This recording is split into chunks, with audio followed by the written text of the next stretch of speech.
तो हेलो मेरे प्यारे बच्चों, good morning to all of you.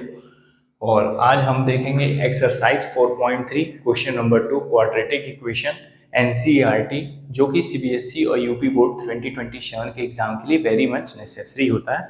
और इस क्वेश्चन में क्वेश्चन नंबर 2 में क्या कह रहा है, फाइंड द वैल्यू ऑफ के। हमको क्या बताना है, के की वैल्यू बतानी है, so that they have two equal root. पहले उसने कंडीशन नेचर ऑफ रूट दे रखी है कि नेचर ऑफ रूट कैसा है, two equal root. Two equal root से आप क्या जानते हो, टू इक्वल रूट से आप जानते हो कि डिस्क्रिमिनेंट की वैल्यू जो होगी वो जीरो होगी। डिस्क्रिमिनेंट की वैल्यू क्या होगी, वो जीरो होगी। जब डिस्क्रिमिनेंट की वैल्यू जीरो होगी तो हम क्या कहेंगे, द नेचर ऑफ रूट कैसा है, टू इक्वल रूट्स है। अब डी की वैल्यू जीरो है, अब हमको निकालना है के की वैल्यू निकालनी है। डी क्या है, by using discriminant method. By discriminant के फॉर्मूले से हम क्या करेंगे, के की वैल्यू निकालेंगे। बोलो बोलो बोलो, डिस्क्रिमिनेंट के फॉर्मूले से के की वैल्यू निकालेंगे। वो कैसे, देखो डिस्क्रिमिनेंट की फॉर्मूला क्या होता है, बी स्क्वायर माइनस 4ac। और ये कहा है कि नेचर ऑफ रूट है टू इक्वल रूट, इसका मतलब इक्वल टू जीरो।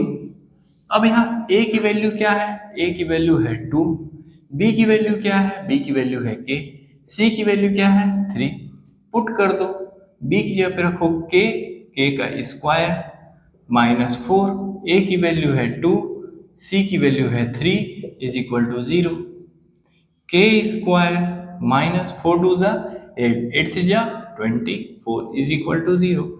-24 को उधर भेज दो तो +24 हो गया। के की वैल्यू क्या आएगी, √24। So this is your answer, के की वैल्यू निकल। ओके, क्या किया है मैंने, हमसे क्वेश्चन ने कहा कि find the value of k. Okay, सुन लिया। Of the following quadratic equation, NCERT में आपके लिखा होगा। फिर उसके आगे लिख दिया so that they have two equal root. Two equal root का मतलब हुआ डिस्क्रिमिनेंट की वैल्यू क्या हो गई, जीरो के बराबर हो गई, तभी होगा। और डिस्क्रिमिनेंट का फॉर्मूला होता है b square minus four a सी। हमने क्या किया, ए बी सी की वैल्यू को उठाया, B square minus four a सी में पुट किया, के की वैल्यू आ गई 20 √24। तो हमको बस के की वैल्यू बतानी थी। नेक्स्ट क्वेश्चन है क्वेश्चन नंबर 2। क्या कह रहा है, k x sorry into x minus two plus six is equal to zero. K x into x minus two plus six is equal to zero. हमको इसको सॉल्व करना है। के एक्स का मल्टीप्लाई एक्स में करेंगे तो होगा k x square. X into x base same है तो पावर क्या होंगे, जुड़ जाएंगे, k x square minus two k x plus six is equal to zero. D की वैल्यू क्या है, डी की वैल्यू है b square minus four a c which is equal to zero. Given है, नेचर ऑफ रूट कैसा है, two equal roots है। अब यहाँ ए की वैल्यू है के, बी की वैल्यू है माइनस टू के और सी की वैल्यू क्या है six. Put the formula, minus two k का स्क्वायर माइनस फोर, ए की वैल्यू है के, सी की वैल्यू है six is equal to zero. Minus two k का स्क्वायर, माइनस का स्क्वायर प्लस टू के का square that is four k square, four six या 24, के इज इक्वल टू जीरो। अब इस -24 के को उधर भेज दो, मैं इधर करता हूँ, four k square is equal to 24 के। इस के से एक के कट गया, क्या बचा, फोर के इज इक्वल टू 24। फोर से 24 काट दिया तो के की वैल्यू आ गई फोर सिक्स या 24, then k is equal to six, then k is equal to six. So इस क्वेश्चन में यही था कि हमको के की वैल्यू निकालनी थी। ठीक है, तो हमने पहले भी क्वेश्चन सॉल्व कर लिया, दूसरा क्वेश्चन भी सॉल्व कर लिया। नेचर ऑफ रूट गिवन था कि टू इक्वल रूट है, और हमेशा यही देगा जब भी आपसे के की वैल्यू गिवन होगा, मांगेगा कि के की वैल्यू बताओ when nature of root is equal roots. तो आप इस तरह से प्रॉब्लम्स को सॉल्व करेंगे। ओके, तो आप इसको नोट डाउन कर लीजिए, हम नेक्स्ट क्वेश्चन की तरफ चलते हैं।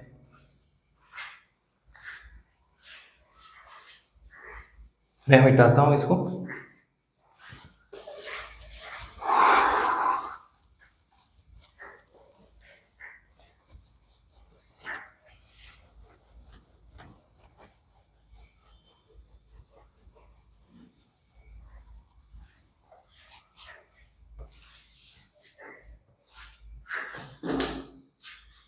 देखो क्वेश्चन नंबर 3 कह रहा है, क्वेश्चन नंबर 3 एनसीईआरटी बुक आपके सामने होगी, उसमें क्या लिख रहा है, is it possible to design a rectangular mango groove.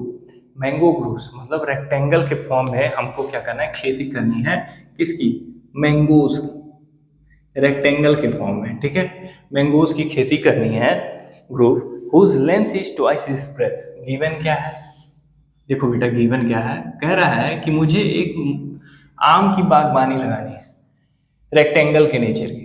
Condition ये होनी चाहिए कि उस रेक्टेंगल का जो लेंथ होना चाहिए वो ब्रेथ के दुगना होना चाहिए। जो लेंथ होना चाहिए इसे हम कहेंगे लेंथ और इसे कहेंगे हम ब्रेथ। तो कंडीशन ये कह रहा है कि जो लेंथ है वो ब्रेथ के दुगना है, that is L is equal to 2b। Okay, अब क्या कह रहा है, and the area is 800 metre square. Area कितना है, 800 मीटर स्क्वायर गिवन है। तो हमसे पूछा क्या है बेटा, find the length and the breadth. तो हमसे लेंथ फाइंड करने को कह रहा है और ब्रेथ फाइंड करने को कह रहा है। हमसे लेंथ फाइंड करने को कह रहा है और ब्रेथ फाइंड करने को कह रहा है। तो हमको बताना कैसे है, देखो हमसे ये कहा, मान लो एक राम नाम का लड़का है और वो मैंगो की, आम की खेती करना चाहता है, वो भी रेक्टेंगल, उसके पास जो खेत है वो रेक्टेंगल के फॉर्म में है, रेक्टेंगल शेप का उसका खेत है, जिसमें लेंथ जो है वो ब्रेथ के दुगना है और उस एरिया का गिवन है 800 मीटर स्क्वायर। तो लेंथ और ब्रेथ बताना, तो हम कैसे सॉल्व करेंगे। सबसे पहली बात हम ये देखें कि एरिया ऑफ रेक्टेंगल कैसे लिखा जाता है। Area of rectangle, area of rectangle is equal to length into breadth. Area of rectangle is equal to length into breadth, ठीक है। लेंथ इंटू ब्रेथ कितना दिया है area of rectangle, 800 metre square. अब देखो यहाँ पे दिया है लेंथ किसके बराबर है, ब्रेथ के दुगने हैं, तो L is equal to 2b। तो इस L की जगह पे क्या लिखेंगे, 2b, फिर क्या है b is equal to 800, 2b का b से multiply, that is 2b square is equal to 800। 2 को नीचे ले आएंगे, that is b square is equal to 800 को 2 डिवाइड करेगा तो कितना आएगा 400, और स्क्वायर को उधर भेज देंगे तो रूट 400। b की वैल्यू होगी 20, यहाँ मीटर स्क्वायर है ना, दैट इज 20 मीटर। ब्रेथ की वैल्यू कितनी हो गई, 20 मीटर। जब ब्रेथ की वैल्यू 20 मीटर, तो आपको गिवन क्या है, लेंथ जो है वो दुगना है किसके, ब्रेथ के। लेंथ जो है वो किसके दुगना है, ब्रेथ के। That is L is equal, अगर ब्रेथ 40 है, 20 है, तो लेंथ कितना होगा, दुगना होगा, that is 40 metre. L is equal to 40 metre. Okay, this is a way to solve the problem question number 3। Question number 3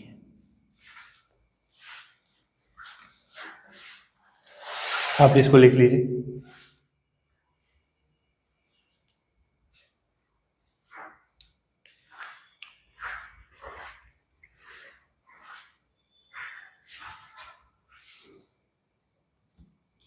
तो चलिए आइए देखते हैं एक्सरसाइज 4.3 क्वेश्चन नंबर 4 क्या कह रहा है। कह रहा है is the following situation possible. Question पूछने से पहले ही उसने कह दिया है कि is the following given situation possible है, क्या वो सिचुएशन जो है वो पॉसिबल है। If so determine their present age, अगर पॉसिबल है तो उनका आज के समय में उनकी क्या एज है, इसके बारे में आपको बताना है। चलिए आइए देखते हैं। The sum of age of two friend is 20 year. दो दोस्त हैं, ये तो पता लग गया क्वेश्चन से पढ़ते ही कि दो दोस्त हैं और दोनों दोस्तों की जो एज है उनको अगर हम सम करते हैं तो कितना आता है, 20 ईयर आता है। तो क्या लिखेंगे, लेट द प्रेजेंट एज हमसे पूछ रहा है ना, तो प्रेजेंट एज लिखेंगे, let the present age of two friends, present age of two friends x and y year, x and y year. Okay, x plus y is equal to 20। Present age of two friend क्या है, x and y year, और दोनों का सम अगर हम करते हैं as का तो हमको कितना मिलता है, 20 मिलता है। ओके, 4 ईयर एगो, आज से 4 साल पहले, जैसे ही लिखा हम कंडीशन डाल के लिख देंगे। कंडीशन क्या है, 4 ईयर एगो, 4 ईयर एगो। चलिए ये कंडीशन है, आगे पढ़ते हैं। कह रहा है 4 ईयर एगो द, क्या कह रहा है, 4 year the product of their age in year was 48। 4 साल पहले जो उनकी एज थी, अगर उनका हम प्रोडक्ट करते हैं तो कितना के बराबर आता है? 48 के बराबर आता है। किसके बराबर आता है? 48 के बराबर। तो अगर आज मेरी एज 20 साल है तो 4 साल पहले कितनी रही होगी? 16 साल रही होगी। 16 साल रही होगी, तो इसका मतलब है अगर आज इनकी एज एक्स ईयर है, एक दोस्त की एज एक्स ईयर है, तो 4 साल पहले कितनी रही होगी? X minus 4। और आज दूसरे दोस्त की ईयर अगर वाई है तो 4 साल पहले कितनी रही होगी? Y minus 4। और उनका मल्टीप्लाई किए तो कितना आ रहा है? 48। This is equation 2। अब हम किसी एक वेरिएबल को किसी एक वेरिएबल के टर्म में लिख देंगे। Then using equation 1, using equation 1 का यूज करिए, x को y के टर्म में लिख दीजिए। x is equal to 20 minus y. इसको उठा के इक्वेशन 2 में x यहाँ पे पुट कर दीजिए। x यहाँ पे क्या लिखेंगे? 20 minus y minus 4, y minus 4 is equal to 48। Solve करिए, 16 minus y into y minus 4 is equal to 48। Solve करिए, एक बार 16 को पूरे इससे मल्टीप्लाई कर दीजिए, 16 वाई माइनस 4, एक बार माइनस वाई को मल्टीप्लाई कर दीजिए, y minus 4 is equal to 48। Solve करिए, 16 का मल्टीप्लाई 16 वाई, 16 का मल्टीप्लाई 4 से 64, माइनस वाई का मल्टीप्लाई वाई से minus y square, minus y का माइनस 4 से minus minus plus 4y is equal to 48। अब हम इसको सिस्टमेटिक वे से लिखते हैं। माइनस वाई स्क्वायर को आगे लिख दीजिए, प्लस 4y और 16y ऐड होगा क्योंकि सेम वेरिएबल के हैं, तो 20y हो जाएगा। और माइनस 64 और प्लस 48 को इधर लाइए तो minus 48 is equal to 0। Minus y square plus 20y minus 64 minus 48 minus 64 minus 48 जोड़ेंगे तो 8 4 12 2 हासिल 6 1 7 6 4 10 1 11 एक 1 1 2 इज इक्वल टू 0। अब क्या करेंगे? यहाँ देखो यार माइनस है और जनरलाइज क्वाड्रेटिक इक्वेशन लिखा जाता है a x square plus b x plus c is equal to 0। तो यहाँ से माइनस कॉमन ले लीजिए और उसको 0 की तरफ भेज दीजिए। 0 में चाहे माइनस लगाइए प्लस लगाइए कोई मतलब नहीं है। माइनस जैसे ही कॉमन लेंगे तो माइनस की चीज प्लस हो जाएगी, प्लस की चीज माइनस हो जाएगी और माइनस की चीज प्लस हो जाएगी। 1 1 2 इज इक्वल टू 0। अब हमको एज निकालना है। एज निकालने जाएंगे तो दो है, या तो श्रीधराचार्य फॉर्मूला या तो फैक्टराइजेशन मेथड। हम क्या करेंगे? फैक्टराइजेशन मेथड लगा देंगे। 112 का प्राइम फैक्टराइजेशन करिए। 2 5 जा 10, 1 2 2 6 जा 12, 2 से फिर पढ़िए 2 2 जा 4, 1 6 2 2 2 जा 4, 1 6 2 8 जा 16, 2 से फिर पढ़िए तो 1 4, फिर 2 से करिए तो 7 और 7 से करिए तो 1। अब हमको ऐसा करना है ना कि ये तो कुछ और ही लग रहा है।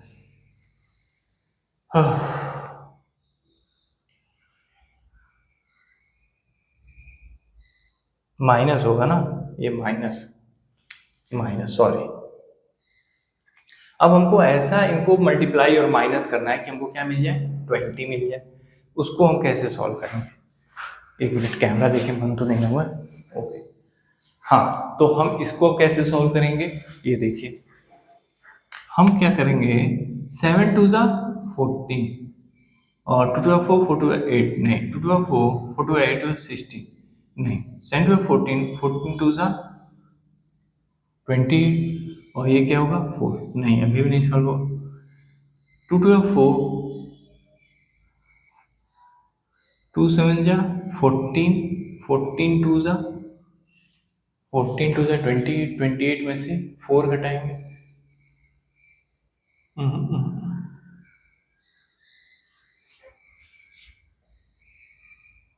16y हो गया है माइनस 16y। ओह हाँ ठीक है, 64 minus y square minus plus 4y इतना माइनस वाई स्क्वायर 20y और ये माइनस इतना minus y square plus 20y minus 8 4 12 का 2 हासिल 6 4 10 112 माइनस कॉमन ले तो वाई स्क्वायर माइनस 20 प्लस 112 इतना। अब हमको इसको सॉल्व करना है। 2 5 से 10 0 1 2 से फिर 2 से 1 से 2 से किया 1 4 2 से किया 7 7 किया। हमको चाहिए 20। 2 में 4 फुट है तो 16 नहीं हो रहा है, कैसा आ गया यार। चलो ठीक है, हम इसको फैक्टराइजेशन से नहीं सॉल्व करेंगे, हम इसको श्रीधराचार्य फॉर्मूला लगाएंगे। श्रीधराचार्य फॉर्मूला कहता है minus b plus minus root over b square minus 4ac upon 2a upon 2a।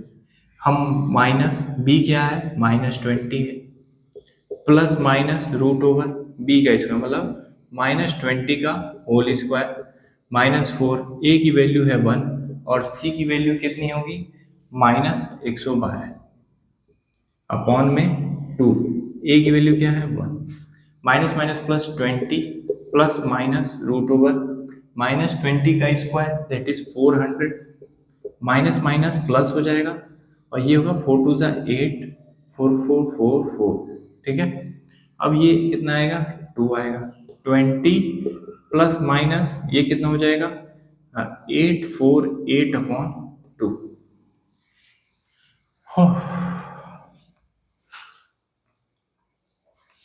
कुछ गलत तो नहीं ना हो रहा है हमसे। 20 minus 20 minus y minus 4 that is 16 minus y y minus 16 y minus 24 minus y square plus 4 y square minus y square plus 20 y minus इतना इतना, ठीक है, माइनस ओ हो माइनस ओ हो। अगर यहाँ पे माइनस हम कर दें, माइनस कॉमन लेंगे तो प्लस की चीज़ माइनस और माइनस की चीज़ प्लस हो जाएगी, सॉरी माई मिस्टेक, ठीक। अब हमको क्या करना है, ऐसा हमको जुड़ा घटान करना है कि हमको अपना आंसर मिल जाए।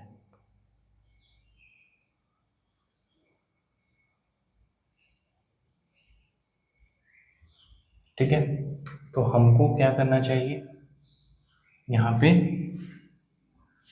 माइनस रखना चाहिए, ठीक है। अगर हम माइनस रखने जाएंगे 4ac होगा तो ये 400 ये माइनस आ जाएगा, which is wrong, question he mistake है क्या, this situation is not possible.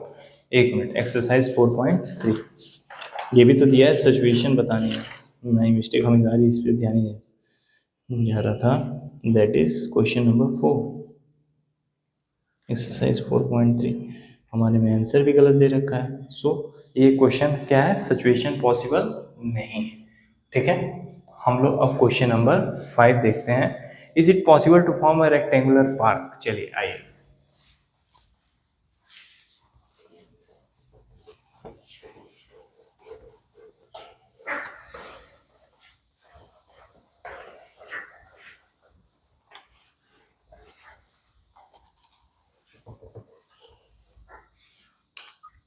Question number 5, is it possible to form a rectangular park. क्या एक रेक्टेंगुलर पार्क बनाना पॉसिबल है, जबकि पैरामीटर दिया है 80 metre, parameter of rectangle, parameter of rectangle कितना दे रखा है 80 metre, 80 metre parameter of rectangle है, और एरिया दे रखा है 400 मीटर स्क्वायर, एरिया है 400 मीटर स्क्वायर और parameter of rectangle 80 metre. If so find the length of breadth, तो हमको लेंथ ऑफ ब्रेथ फाइंड करना है। पैरामीटर ऑफ रेक्टेंगल दे रखा है 80 मीटर और एरिया दे रखा है 400 मीटर स्क्वायर, और हमसे फिर कंडीशन दे रखी है, क्या ये पॉसिबल है कि ये रेक्टेंगल हम डिजाइन कर पाए। तो आइए चेक करते हैं। सबसे पहली बात, पैरामीटर ऑफ रेक्टेंगल का फॉर्मूला होता है 2 इंटू लेंथ प्लस ब्रेथ, जो कि दे रखा है 80 मीटर के बराबर, और एरिया का फॉर्मूला होता है length into breadth is equal to 400, ठीक। तो किसी एक को किसी एक के टर्म में लिख लेते हैं। मान लीजिए इसी को हमने क्या किया, लिख दिया 2l प्लस 2b। पहली बात 2 से हम मल्टीप्लाई नहीं करें, 2 को इधर भेजेंगे तो 80 को डिवाइड करेगा, तो l plus b is equal to 40, l plus b is equal to 40, okay. अब क्या करो, किसी एक वेरिएबल को किसी एक के टर्म में लिख दो, ये मान लो पहला और ये मान लो दूसरा। अब l इज इक्वल टू क्या लिखो 40 माइनस बी, और इसको उठा के पहले वाले में पुट कर दो, that is 40 minus b into b is equal to 400। Solve करो, 40b minus b square is equal to 400। पहले हाइयर डिग्री को आगे लिखते हैं, b square plus 40b equal to किधर लाओ तो minus 400 is equal to 0। Minus common ले लो, b square minus 40b minus a plus 400 is equal to 0। अब हम इसको सॉल्व करते हैं। 400 का फिर से प्राइम फैक्टर निकालो, 2 से करो 200, फिर 2 से करो 100, 2 से करो 50, फिर 2 से करो 25, 5 से करो 5 और 5 से करो 1। ठीक है, अब हम इसको सॉल्व ऐसा करें, मल्टीप्लाई यू ऐड ऐसा करें कि हमको क्या मिल जाए 40। तो हम क्या करेंगे 5 5 जा नहीं 5 2 जा 10, 10 2 जा 20, फिर 5 2 जा 10, 10 2 जा 20, that is b square minus 20 plus 20b plus 400 is equal to 0। अब हम इसको सॉल्व करेंगे। बी स्क्वायर माइनस का मल्टीप्लाई हो तो माइनस 20b, माइनस प्लस का मल्टीप्लाई हो तो minus 20b plus 400 is equal to 0। अब यहाँ पे देखो माइनस कॉमन ले लो तो b माइनस 20, फिर यहाँ पे क्या ले लो, क्या कॉमन है माइनस 20, क्या आएगा b minus 20 is equal to 0। अब b माइनस 20 कॉमन ले लो तो क्या आएगा b minus 20 is equal to 0। दोनों सेम है तो b की वैल्यू कितनी आ रही है 20। अगर b की वैल्यू 20 आ रही है तो लेंथ कितना आएगा, यहाँ पे दिया है l is equal to 40 minus b, then l is equal to 40 minus 20, l की वैल्यू कितनी होगी 20। तो मीटर में दे रखा है तो ब्रेथ लेंथ भी तुम्हारा मीटर में, ब्रेथ भी तुम्हारा मीटर में हो जाएगा। Yes, is it possible to design a rectangular path whose perimeter is 80 metre और area is 400 metre square. So इस तरह से हमने क्वेश्चन नंबर 5 एक्सरसाइज 4.3 सॉल्व किया, क्लियर कर लिया, लाइट भी आ गई और हमारा क्वाड्रेटिक इक्वेशन भी कंप्लीट हो गया। और अब हम चलते हैं चैप्टर नंबर 5 अरिथमेटिक प्रोग्रेशन की तरफ। नेक्स्ट वीडियो जब भी मिलेगा आपको अरिथमेटिक प्रोग्रेशन चैप्टर नंबर 5 के ऊपर हम लोग एनसीईआरटी की प्रॉब्लम सॉल्व करते हुए मिलेंगे। तब तक के लिए आपसे विदा लेते हैं। स्वस्थ रहिए, मस्त रहिए, have a nice day. Thank you all of you.